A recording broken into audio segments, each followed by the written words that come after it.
यह कहानी है उन घुड़सवारों की जो न किसी तख्त के गुलाम थे न किसी सेना के सिपाही। वे बवंडर की तरह उठते, आग बरसाते और आंधी की तरह विलीन हो जाते। कोई उन्हें योद्धा कहता, कोई डाकू, तो कोई उन्हें युद्ध की छाया। ये थे पिंडारी, मराठा साम्राज्य की अनदेखी शक्ति। यह दास्तान है लूट, रक्तपात, सत्ता संघर्ष और अंततः विनाश की। आइए इस भूल चुके इतिहास के पन्नों को फिर से पलटते हैं। नमस्कार, मैं हूं डॉक्टर विकास सिंह। आप देख रहे हैं द अनटोल्ड हिस्ट्री। पिंडारियों के चरित्र और इतिहास के बारे में भारतीय इतिहासकारों और अंग्रेजी इतिहासकारों के नज़रिए में फ़र्क है। मराठी इतिहासकार जी.एस. सरदेसाई के शब्दों में कहें तो पिंडारियों का वास्तविक इतिहास लिखा ही नहीं गया।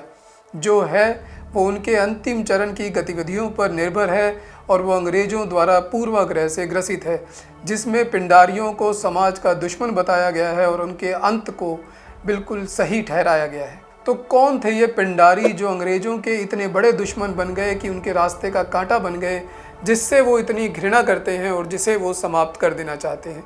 तो पिंडारी शब्द की अगर उत्पत्ति के बारे में देखें तो बहुत सारी व्याख्याएं मिलती हैं।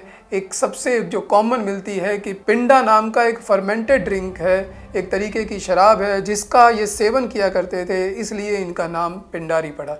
वहीं पर हिंदी का शब्द है पेंदा हरा, जिसका मतलब है भूसे का गट्ठर उठाने वाला। तो कहा जाता है कि आरंभिक तौर पर जो पिंडारी हैं रसद इकट्ठा करने का काम किया करते थे, इसलिए पेंदा हरा से भी इनका नाम हो सकता है। वहीं एक मराठी शब्द है पिंडपरना, जिसका मतलब है अंतिम समय तक साथ चलना, मृत्यु तक साथ चलना। तो पिंडारी शब्द की उत्पत्ति इस शब्द से भी मानी जाती है। एक और व्याख्या कहती है कि बिदर, जहाँ पर सबसे पहले 1689 में औरंगजेब ने जब दक्कन की चढ़ाई की थी, शब्द सुनने में आता है पिंडारी। तो बिदर से भी हो सकता है, बिदरी से बिगड़ा हुआ शब्द है पिंडारी। लेकिन इनमें से कौन सी व्याख्या सही है, अभी तक किसी भी सोर्स के साथ इसकी उत्पत्ति को पूरे तरीके से नहीं समझा जा सका है। अगर पिंडारियों के इतिहास की बात करें तो आरंभिक इतिहास के बारे में बहुत कम जानकारी उपलब्ध है। लेकिन पहली लिखित अगर जानकारी देखें तो निकोलो कोंटी इतालवी यात्री है, 17वीं सदी में भारत आता है, 1698 में किताब लिखता है स्टोरिया द मुगुर। उस किताब में वो जिक्र करता है पिंडारियों का और कहता है कि ये सेना के सबसे आगे चलते हैं, सबसे पहले जाकर दुश्मन पर हमला करते हैं, वहाँ पर लूटपाट मचाते हैं, गाँव को जला देते हैं। तो जो डिफेंस लाइन है दुश्मन की, सबसे पहले कमज़ोर करने की अगर किसी पर जिम्मेदारी है तो वो पिंडारियों पर है। पिंडारियों की अगर कॉम्पोजिशन की बात करें तो बहुत ही हिटेरोजीनस ग्रुप है, यानी कि भांति भांति के लोगों से मिलकर बना हुआ है। उसमें हिंदू भी हैं, मुसलमान भी हैं, कुछ अपराधी भी हैं, कुछ पुराने सैनिक भी हैं, कुछ कर्जदार भी हैं। लेकिन अगर उनकी धार्मिक विचारों को देखा जाए तो बहुत अधिक उसमें मुसलमान हैं, लेकिन फिर भी वो अल्लाह को नहीं मानते हैं, वो नमाज नहीं पढ़ते हैं, वो कलमा नहीं जानते हैं। वो जानते हैं तो राम शाह पीर को जानते हैं, जो खुद एक पिंडारी था, जो एक ऐसी ही लूटपाट करते हुए मारा गया। हिंदू उस राम शाह पीर को गोगा पीर कह के मानते हैं और मुस्लिम उसे जैर पीर कह के पूजते हैं। दोनों ही राम शाह पीर के नाम के सिक्के को, उसके चित्र को उसमें छपवा कर अपने गले में पहनते हैं और जब भी लूट के लिए जाते हैं उसे अपने साथ रखते हैं। तो पिंडारी बहुत अच्छे घुड़सवार हैं, वो सेना के साथ चलते हैं, सेना के आगे जाकर सबसे पहले जो डिफेंस लाइन है दुश्मन की उसे तोड़ते हैं। वो ना पद की डिमांड करते हैं, ना वो वेतन की डिमांड करते हैं, वो मांगते हैं तो केवल लूट में हिस्सा। पिंडारियों के अगर क्षेत्र को देखें जहाँ पर वो लूट करते रहे हैं, वो लगभग रहा है मध्य भारत का वो क्षेत्र, खास करके नर्मदा घाटी। वहीं पर उन्होंने अपना ठिकाना बनाया।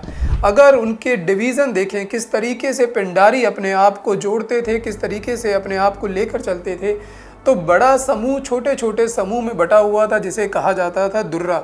हर एक दुर्रा का एक लीडर हुआ करता था और दुर्रा के सभी पिंडारी उसकी बात माना करते थे। जॉन मेलकम, जिनके ऊपर जिम्मेदारी थी कि वो मध्य क्षेत्र में, मध्य भारत में पिंडारियों को कंट्रोल करें, उनका कहना था कि जो पिंडारी है जब मानसून चलता था तो वो अपनी एक नॉर्मल ज़िंदगी जिया करते थे। उनके बच्चे गांव में रहा करते थे, शहरों में रहा करते थे, जिस तरीके के भी उस वक्त शहर थे। लेकिन जैसे ही मानसून ख़त्म होता था, सारे पिंडारी यानी कि अक्टूबर नवंबर में इकट्ठा होते थे दशहरे के समय, और फिर वो वहाँ पर तैयारी करते थे कि अगला हमला कहाँ पर करना है लूटने का, और उसे कहा जाता था लुहबुर। लुहबुर का मतलब है रेड, और उसका सिर्फ एक ही टारगेट रहता था कि वहाँ पर जाकर लूटना है, जो वहाँ के सेठ हैं उनसे पैसा लूटना है, गांव वालों से पैसा लूटना है। अगर कोई पैसा ना दे तो उसको टॉर्चर भी करना है, उससे जो छुपा हुआ खजाना है उसके बारे में जानकारी भी निकालनी है। गाँव को जला दिया करते थे, फसलों को नुकसान पहुंचाया करते थे। लेकिन वो ये सब कुछ जो करते थे लगभग वो अपने दुश्मनों के क्षेत्र में किया करते थे। दुश्मनों से अब देखेंगे कि आखिर उनका दोस्त कौन था और उनके दुश्मन कौन थे, और कैसे वो अंग्रेज़ों और मराठों के बीच में आ जाते हैं, और फिर जो टक्कर होती है वो पिंडारियों और अंग्रेज़ों के बीच में होती है। अंग्रेज़ों पर बढ़ने से पहले मराठा और पिंडारियों के रिश्ते को समझते हैं, तो जो हमारी पिंडारियों के बारे में विचार हैं जो अब तक के बने हुए, उसमें समझने में बहुत बड़ी मदद मिलती है। तो पहले जैसे हमने देखा कि औरंगजेब के समय में पिंडारियों का जिक्र आता है, वो मुग़ल सेना के साथ चलते हैं जैसा कि निकोलो कॉन्टी ने बताया है। लेकिन धीरे धीरे जब औरंगजेब की मृत्यु होती है, मुग़ल साम्राज्य का पतन शुरू होता है, तो पिंडारी अपना खेमा बदलने लगते हैं और धीरे धीरे वो मराठों के साथ हो जाते हैं। सबसे पहले बाजीराव प्रथम के समय, जो कि 1720 से लेकर 1740 तक पेशवा थे, वहाँ पर पिंडारियों का जिक्र आता है, और जिस पिंडारी का जिक्र आता है वो है गाजीउद्दीन। तो गाजीउद्दीन का बेटा भी था गर्दी खान। तो गाजीउद्दीन ने बाजीराव फर्स्ट की बहुत मदद की। उसका जो बेटा था गर्दी खान, वो होलकर जो कि मराठा सरदार था उनके साथ चला गया। धीरे धीरे फिर 1761 का पानीपत का युद्ध होता है। मराठा जो साम्राज्य था लगभग बिखरने लगता है, लेकिन उदय होता है मराठा सरदारों का, और यहीं पर दिखता है कि पिंडारी धीरे धीरे पेशवा का पल्ला झाड़कर मराठा सरदारों के पास जाने लगते हैं, और दो मराठा सरदारों के वो खास हो जाते हैं, होलकर के और सिंधिया के। होलकर 1794 में स्वर्ण ध्वज तक प्रदान करते हैं पिंडारियों को। सिंधिया ने नर्मदा घाटी में पिंडारियों को जागीरें भी प्रदान की। तो यहाँ पर साफ दिख रहा है कि मराठा और पिंडारियों के बीच में एक गहरा रिश्ता है। इस रिश्ते को और समझने के लिए थोड़ा सा पिंडारियों को फिर से देखना पड़ेगा कि पिंडारी किस तरीके से अपना रूल चला रहे थे, किस तरीके से वो काम करते थे। तो पिंडारियों को 3 कॉन्टेक्स्ट में हम समझेंगे कि उनके पास पैसा कितना था, पिंडारियों की तादाद कितनी थी, और जो पिंडारियों का नेतृत्व था वो कैसा था। तो अगर नेतृत्व की बात करें तो हमने पहले ही गाजीउद्दीन की बात की है और गर्दी खान की बात की है। गर्दी खान पेशवा को छोड़कर होलकर के पास चला जाता है, और फिर उसकी जो पीढ़ी थी वो सारी होलकर के साथ ही रहती है, और जो पिंडारी होलकर के साथ हुआ करते थे उन्हें कहा जाता था होलकर शाही पिंडारी। तो देखिए साफ पता लग रहा है कि मराठों के साथ उनके रिश्ते बहुत अच्छे हैं। वहीं पर एक और पिंडारी का जिक्र होता है शहबाज खान का। शहबाज खान सिंधिया शाही जो पिंडारी हुआ करती थी उसका नेता हुआ करता था। उसके आगे 2 बेटे थे, हीरो और बरून। तो यहाँ पर देखिए हीरो और बरून ने सिंधिया को छोड़कर नवाब ऑफ भोपाल के पास जाकर कहा कि तुम मुझे काम दे दो। नवाब ऑफ भोपाल ने कहा कि मैं तुम्हें काम नहीं दूंगा। हीरो और बारून चले गए भोंसले के पास जो कि मराठा सरदार था, और वहाँ पर देखिए हुआ क्या। भोंसले सरदार के पास जाते ही जो पहली लुहबुर किया जाता है वो किया जाता है भोपाल के ऊपर हीरो और बारून के द्वारा। तो यहाँ पर जो पिंडारियों का एक चरित्र नज़र आता है कि वो किसी के सगे नहीं है। जिस तरफ उनको पैसा मिल रहा है या लूट के लिए मौका मिल रहा है वो उसकी तरफ चले जा रहे हैं। तो ये पिंडारियों का एक खासियत भी कह सकते हैं, और यही उनकी एक खासियत है जो बाद में उनके अगेंस्ट भी जाती है। लेकिन 1800 आते आते नई लीडरशिप पिंडारियों में उभरने लग गई थी, जिसमें सबसे पहले देखें तो हीरो का बेटा वसील मोहम्मद हमेशा सिंधिया के साथ रहा। वहीं पर एक और पिंडारी उभरता है करीम खान। करीम खान कहा जाता है कि पिंडारियों में सबसे अमीर था। वो इतना अमीर था कि उसने 1795 में जब बैटल ऑफ खरदा होती है, जिसमें जो मराठा कॉन्फेडरेसी थी यानी कि जो मराठा सरदार थे, जब उन्होंने निज़ाम ऑफ हैदराबाद पे हमला किया तो वहाँ पर करीम खान को पूरी छूट दी गई कि वो जितना लूट सकता है लूट ले। करीम खान ने इतना पैसा इकट्ठा किया कि उसने नर्मदा घाटी में आकर शुजूलपुर नामक जगह की स्थापना की और वहाँ पर वो रहने लग गया। उसे सिंधिया, खास करके दौलत राव सिंधिया ने जागीर भी दी। तो करीम खान एक बहुत बड़ा वहाँ पर पिंडारी उभर कर आता है। वहीं पर एक और खूंखार पिंडारी लीडर का नाम आता है चीतू। कहा जाता है कि वो दिल्ली के पास उसका जन्म हुआ था और एक जाट लीनियस से वो आता था। वो भी पिंडारी बनता है, सिंधिया को ज्वाइन करता है और 1807 में दौलत राव सिंधिया ने उसे भी नर्मदा घाटी में जागीर दी। यहाँ पर जो सिंधिया के साथ पिंडारियों का रिश्ता है वो बहुत अटूट नज़र आता है और आगे आने वाले घटनाक्रम बताएंगे किस तरीके से सिंधिया और पिंडारी और अंग्रेज तीनों एक दूसरे के साथ उलझ जाते हैं। तो इस कहानी को आगे बढ़ाने से पहले अब एक बार ध्यान देते हैं कि वो पैसा कहाँ से लाते थे। तो पिंडारियों के पास जो पैसे का जो मेन सोर्स था वो तो लूट था, लेकिन लूट वो 12 महीने नहीं करते थे। लूट वो तब करते थे जब वो किसी युद्ध में आगे चलते थे, लेकिन युद्ध हमेशा नहीं होते थे, या वो तब करते थे जब वो लूहबुर पे जाते थे, वो भी दशहरे के बाद। लेकिन उस बीच उनके पास जो मेन इनकम हुआ करती थी वो जागीरों से आने वाला लैंड रेवेन्यू था, जिसका अंदाज़ा लगाया जाता है कि 1815 तक लगभग वो 20 लाख रुपए तक पहुंच गया था। इसके अलावा अगर वो देखें तो वो कई बार पैसा इस चीज़ से भी कमाते थे कि हम तुम्हें नहीं लूटेंगे, तो एक तरीके से वो रंगदारी भी किया करते थे। जैसे कि कहानी मिलती है कि 1811 में करीम खान ने चीतू को कहा कि चल के भोंसले साम्राज्य को लूट लेते हैं, लेकिन चीतू माना नहीं। चीतू ने कहा कि भोंसले को साम्राज्य को नहीं लूटेंगे। यहाँ पर कहा जाता है कि चीतू इसलिए नहीं माना क्योंकि चीतू को भोंसले राजा ने पहले ही पैसा दे दिया था कि तुम लूटने नहीं आना, क्योंकि इनकी लूट इतनी भयंकर हुआ करती थी। हर कोई चाहता था कि तुम पैसा ले लो, हमारे क्षेत्र में ना आओ, क्योंकि जो तुम तहस नहस कर जाओगे उसको ठीक करने में कई दशक बीत जाएंगे। उसके बाद अगर इनकी गिनती की बात करें तो 1800 के आसपास लगभग कहा जाता है कि 10,000 के आसपास थे, लेकिन 1815 आते आते इनकी जो गिनती थी वो 25 से 30,000 तक पहुंच गई थी। वो इनकी गिनती क्यों पहुंची उसको समझने के लिए पहले हमें जाना पड़ेगा लॉर्ड वेल्जली की सहायक संधि पर। तो जब भारत आते हैं lord Wellesley governor general of Bengal बनके, तो भारत की स्थिति के साथ साथ यूरोप की स्थिति भी बहुत गंभीर थी। वहाँ पर नेपोलियन का उदय हो चुका था। नेपोलियन चाहता था कि जो ब्रिटिश ईस्ट इंडिया कंपनी है उसको भारत से खदेड़ दिया जाए और जो फ्रेंच ईस्ट इंडिया कंपनी है उसकी कंपनी को वहाँ पर मजबूत किया जाए। इसी से डरते हुए वेल्जली भारत आते हैं और वेल्जली भारत आते ही एक काम करते हैं, सहायक संधि। सहायक संधियों का दौर शुरू होता है। सहायक संधि अवध के नवाब के साथ भी की जाती है, निज़ाम के साथ भी की जाती है, लेकिन जो मराठा पेशवा थे ये संधि मानने से मना कर देते हैं और उसी का कारण बनता है दूसरा मराठा अंग्रेज़ों का युद्ध, जो चलता है 1802 से लेकर 1805 तक। पेशवा और मराठा सरदारों की जो फूट थी वो कारण बनती है कि सहायक संधि उन पर थोपी जा सकी और वो युद्ध हार जाते हैं। 1802 की बसीन की संधि होती है, जिसमें पेशवा इस बात के लिए सहमत हो जाते हैं कि सहायक संधि वो करेंगे, जो अंग्रेज़ों की सेना है उसको अपनी धरती पर जगह देंगे और इसके साथ साथ 26 लाख रुपए रेवेन्यू देने वाली ऐसा क्षेत्र भी अंग्रेज़ों को दे दिया। सूरत शहर का कब्जा भी अंग्रेज़ों को दे दिया और जो अपना फॉरेन अफेयर था वो भी अंग्रेज़ों को दे दिया। तो यहाँ पर देखिए किस तरीके से जो अंग्रेज़ है वो हावी होते चले गए। वहीं पर सिंधिया के साथ भी संधि होती है 1805 में, जिसमें सिंधिया गंगा जमुना दोआब का सारा क्षेत्र अंग्रेज़ों को दे देते हैं। होलकर के साथ भी एक ऐसी ही संधि होती है जिसमें होलकर चंबल के उत्तर का सारा क्षेत्र बुंदेलखंड का उस पर अपने सारे हक को छोड़ देता है। तो अब इसके बाद यहाँ पर अब युद्ध लड़ने की जो काबिलियत थी वो मराठा के पास रह नहीं गई और हमने देखा कि मराठों के साथ जो पिंडारी थे बहुत गहरे तरीके से जुड़े हुए थे। तो अब एक ऐसा समय आ गया जहाँ पर पिंडारी मराठों के साथ युद्ध करने जा नहीं सकते थे। मराठा और पेशवा अंग्रेज़ों के हस्तक्षेप से घुटन महसूस कर रहे थे और एक ऐसा दौर शुरू होता है जिसे कहा जाता है कि पिंडारियों का एक स्वतंत्र समय। ये लगभग 1800 से लेकर 1818 तक उनके अंत तक माना जाता है।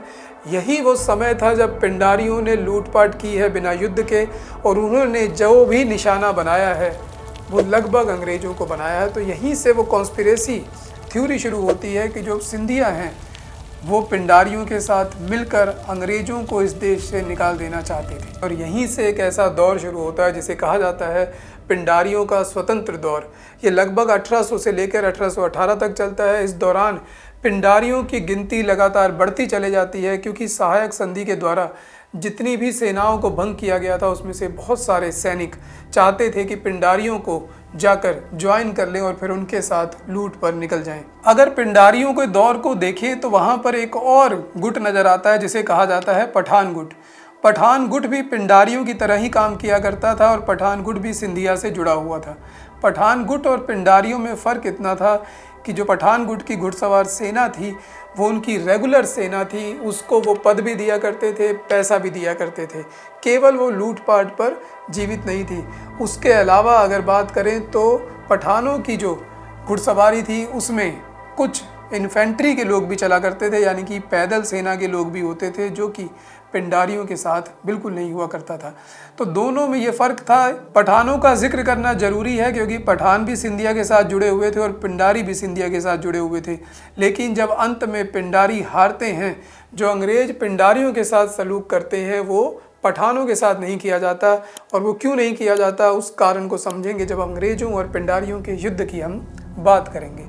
अब हम चलते हैं कि किस तरीके से जब सहायक संधि के बाद मराठा कमज़ोर होने लग गए तो पिंडारी स्वतंत्र हो गए और फिर एक ऐसे युग की शुरुआत होती है जिसे अंग्रेज़ों ने लिखा है और अंग्रेज़ों ने कहा है कि यह मध्य भारत का एक काला इतिहास है। सहायक संधि के बाद जब मराठा कमज़ोर होने लगते हैं तो एक ऐसे लुहबुर का दौर शुरू होता है पिंडारियों का, जिसको कि सबसे भयंकर दौर माना जाता है। खास करके अंग्रेज इतिहासकारों ने उसको काले अध्याय के तौर पर लिखा है। कहा है कि इतना अत्याचार कभी किसी ने नहीं किया जो कि पिंडारियों ने किया है। तो आइए देखते हैं कि होता क्या है। तो पिंडारी जो सभी दुर्रा थे, खास करके चीतू का, करीम खान का, वसील मोहम्मद का, ये सारे एक साथ आ जाते हैं और इकट्ठा लूहबुर पे निकलते हैं। तो यहाँ पर 1812 में वो पहुँचते हैं मिर्ज़ापुर, जहाँ पर जाकर वो मिर्ज़ापुर के गाँव को, कई सारे गाँवों को जला देते हैं, लूट लेते हैं, शहर तक नहीं पहुँचते। अगले ही साल 1813 में वो सूरत पहुँच जाते हैं, सूरत के गाँव को भी लूट आते हैं और फिर वो झट से वापस आ जाते हैं। उसके बाद वो 1815 में फिर जाते हैं निज़ाम के पास और निज़ाम को लूट लेते हैं। और क्योंकि निज़ाम अंग्रेज़ों का दोस्त था, वहाँ भी वो काफ़ी लूटपाट मचाते हैं। लेकिन जो सबसे मुख्य काम उन्होंने किया जिससे अंग्रेज़ डर गए, ईस्ट इंडिया कंपनी थर थर काँपने लगी, वो था 1816 का लुहबुर, जिसमें वो मद्रास प्रेसिडेंसी में पहुंच जाते हैं। मसूलीपट्टनम से लेकर गुंटूर, कडप्पा, इतनी ज़्यादा लूटपाट मचाई जाती है कि कहा नहीं जा सकता। जो अंग्रेज़ों ने लिखा है, उन्होंने लिखा है कि 2 ही दिन में 10 मार्च 1816 को वो मसूलीपट्टनम पहुंचते हैं और 11 और 12 मार्च को 2 दिनों में वो 146 गाँवों को जला देते हैं, 72 मील के सफ़र को तय करते हैं और बहुत सारा जो लूट का माल था वो लूट लाते हैं। वो इतना सामान लूट के लाते हैं कि जब वो वापस आते हैं तो उसे बेचने के लिए, उसे खरीदने के लिए उज्जैन के व्यापारियों की मदद लेनी पड़ती है। तो यहाँ पर अगर हम देखें तो अंग्रेज़ों के क्षेत्र का जो नुकसान हो रहा था वो अंग्रेज़ों को अब बिल्कुल पसंद नहीं आ रहा था और यहीं से अंग्रेज़ों और पिंडारियों के बीच में डायरेक्ट जो लड़ाई थी वो सामने आ जाती है। अंग्रेज़ों और पिंडारियों में होने वाले युद्ध से पहले हमें ये देखना चाहिए कि पिंडारी आखिर चाहते क्या थे। क्या वो केवल लूटपाट पर ही जीवित रहना चाहते थे या उनके मन में भी किसी प्रकार के साम्राज्य या सत्ता की लालसा आ चुकी थी। अगर करीम खान और चीतू, इन दोनों का सिंधिया, खास करके दौलत राव सिंधिया के साथ संबंध को देखा जाए तो लगता है कि शायद जो बिखरती हुई सत्ता थी उसके बीच में पिंडारी भी कोई सत्ता को बनाना चाहते थे। करीम खान को 1806 में दौलत राव सिंधिया ने जेल में डाल दिया क्योंकि वो सपने देख रहा था कि वो अपने आप को युवराज घोषित कर दे या राजा घोषित कर दे। 1806 से लेकर 1811 तक वो सिंधिया की जेल में रहता है। वहीं पर चीतू, जिसे 1807 में दौलत राव सिंधिया ने जागीर दी थी, उसे भी 1807 में ही जेल में डाल दिया जाता है और वो 1811 तक जेल में रहता है। फिर दोनों ने कुछ पैसे की पेशकश की और दौलत राव सिंधिया ने दोनों को छोड़ा और यही वो 1811 था जब चीतू और करीम खान ने एक दूसरे की बात नहीं सुनी कि भोंसले राजा के पास जाकर उसे लूटें या ना लूटें। यहाँ पर दिखता है कि सिंधिया के साथ भी जो इनके रिश्ते थे वो सही नहीं थे और आपस में जो इनके रिश्ते थे वो भी सही नहीं थे।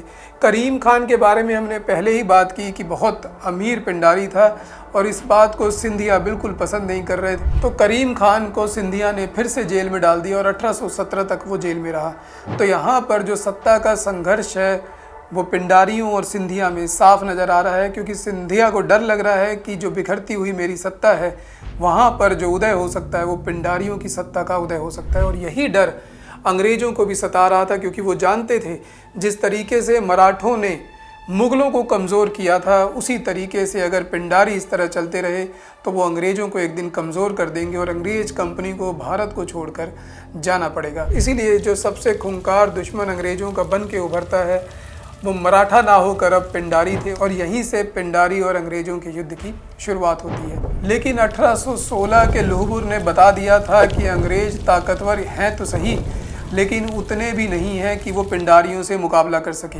1816 के मद्रास प्रेसिडेंसी के लोहपुर के बाद लॉर्ड हेस्टिंग्स, जो उस वक्त गवर्नर जनरल हुआ करते थे बंगाल का, समझ गए कि अब पिंडारियों को ख़त्म करना ही होगा। लेकिन पिंडारियों का अंत इतना आसान नहीं था, पिंडारियों को हराना इतना आसान नहीं था, क्योंकि वो घुड़सवार ऐसे थे कि लोहपुर हो जाने के बाद पता लगता था पिंडारी आए हैं। घोड़ों पर ही वो सो जाया करते थे, सामान वो कोई साथ लेकर नहीं चलते थे, जो मिलता था रास्ते में उसे वो खा लेते थे। उनके पास हुआ करता था तो 8 से 12 फीट का भाला, और 20 में से एक आदमी के पास बंदूक हुआ करती थी, और वो इतनी फुर्ती से चलते थे कि अंग्रेज उनका सीधा मुकाबला करने में सक्षम नहीं थे।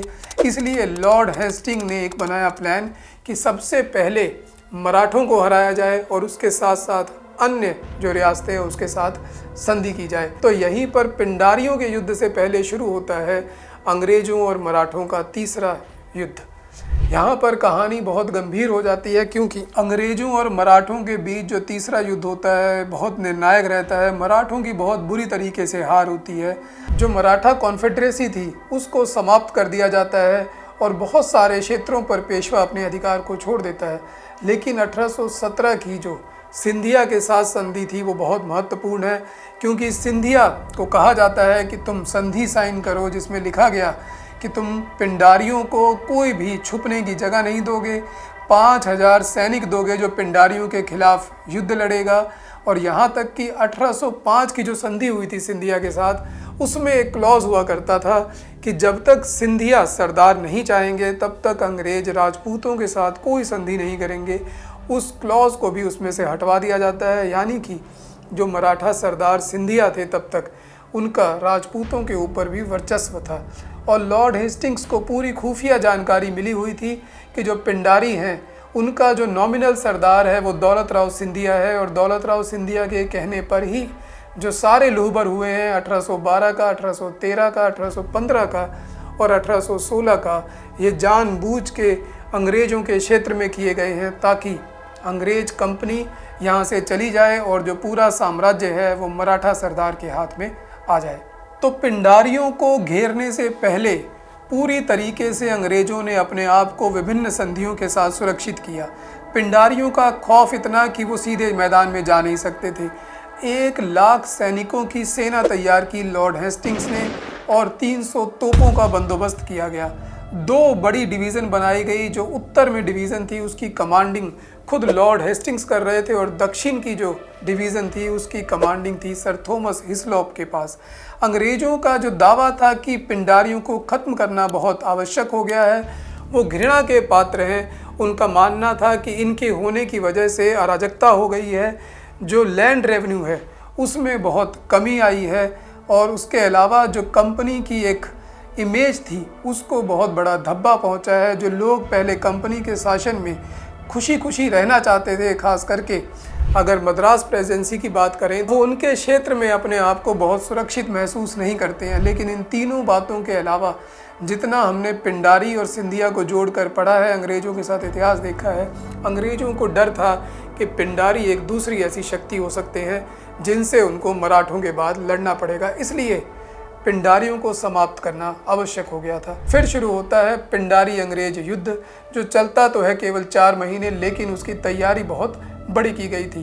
तो नवंबर 1817 से लेके फरवरी 1818 तक चलता है, और धीरे धीरे जो पिंडारी हैं वो एक जगह इकट्ठा होते चले जाते हैं, क्योंकि कोई भी उनको शरण नहीं दे रहा था। और फरवरी का समय आते आते सभी पिंडारी आत्मसमर्पण करने लगते हैं, जिसमें अगर देखें तो करीम खान ने आत्मसमर्पण किया। करीम खान को गोरखपुर में जागीर दे दी गई। वसील मोहम्मद युद्ध में मारा जाता है, और चीतू ने पेशकश की राजा भोंसले के थ्रू कि मुझे जागीर दे दी जाए और मैं अपने जो पिंडारी हैं उनको अंग्रेज़ों की सेना में मिला दूंगा। लेकिन अंग्रेज़ पिंडारियों पे यकीन नहीं करते थे और वो नहीं माने। चीतू भागकर जंगल में चला जाता है। उसके पीछे पीछे जा रहे थे जॉन मैल्कम, जिसका पहले भी हमने जिक्र किया था, जो एजेंट थे यहाँ पर, जिनके ऊपर जिम्मेदारी थी कंट्रोल करने की। वो भी जंगल तक चले जाते हैं, लेकिन बाद में शव मिलता है चीतू का और कहा जाता है कि उसे जंगल में चीते ने मार दिया था। उसके अलावा अगर हम बात करें तो हमने पठानों का जिक्र सिर्फ इसलिए किया था क्योंकि पठान जो आमिर खान था, जो पिंडारियों की तरह ही काम करता था, लेकिन उसने कभी भी ब्रिटिश क्षेत्रों को अटैक नहीं किया। उसने जो भी अटैक किया वो राजपूताना में किया। तो जब उसने कहा कि मैं आपके साथ शामिल हो जाऊंगा तो उसे टोंक की जागीर दे दी गई। तो पिंडारियों और पठानों में अंग्रेज़ों ने भेद किया, क्योंकि पिंडारी अंग्रेज़ों के क्षेत्र में जाकर हमला कर रहे थे, ना कि राजपूताना में जाकर हमला कर रहे थे। पिंडारियों के अंत का जो सबसे बड़ा कारण था वो उनकी आपसी एकजुटता में कमी। जैसा कि हमने 1811 में देखा, जब उन्हें दशहरे के बाद लोहपुर पर जाना था भोसले राजा पर हमला करने, तो वो आपस में एक साथ तैयार ना हो सके।